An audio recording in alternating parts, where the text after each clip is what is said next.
খাও সুলতান। এত ছোট গরু বেচতে পারবেন? ব্যস্ত তো হইবই, তাহলে সাদের কাজটা কেমনি শেষ করবো? আরো খাবি?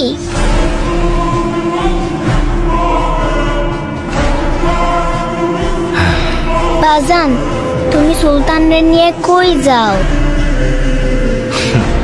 তোমার জন্যে ঈদের জামা আনতে শহরে যাই। সত্যি তো?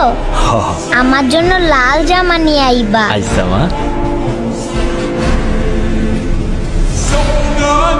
سأنادي ما بين الناس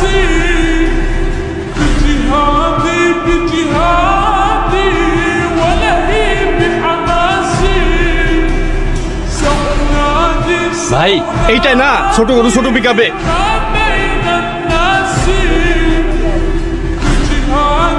بجهادي ولهيب জি না গরু নাম রাখছে সুলতান। وحكيد الماشي وأجاهد مثل القاسم والخط أسيري والخط أسيري والخط أسيري والخط أسيري বাহ, গরুটা তো অনেক কিউট। এটা আপনার? হ মা, ওর নাম সুলতান।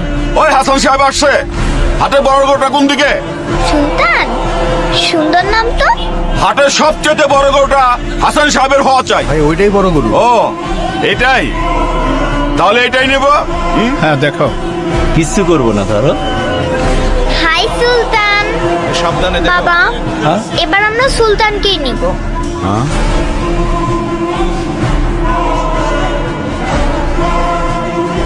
লিসা মামনি, এটা তো অনেক ছোট গরু। বাবা, কোরবানির পশু কি সবচেয়ে বড়ই হতে হয়? ছোট বড় তো বিষয় না, পছন্দের পশু কোরবানি দেওয়াই তো আসল কোরবানি, তাই না? হ্যাঁ তাই তো মামুনি। এত ছোট গরু নিয়ে মহল্লায় ঢুকলে পরে মান ইজ্জত কিছুই থাকবো না। বস ওইদিকে। থামো চান মিয়া। سأنادي আমার মেয়ের মুখের হাসিটা দেখেছো? তাই আমি ঠিক করেছি ওই সুলতানই হবে আমাদের এবারের ঈদের একমাত্র কোরবানির গরু। কি বলো মামুনি? حماسي থ্যাংক ইউ বাবা। থ্যাংক ইউ মামুনি। হ্যাঁ দাও। سأنادي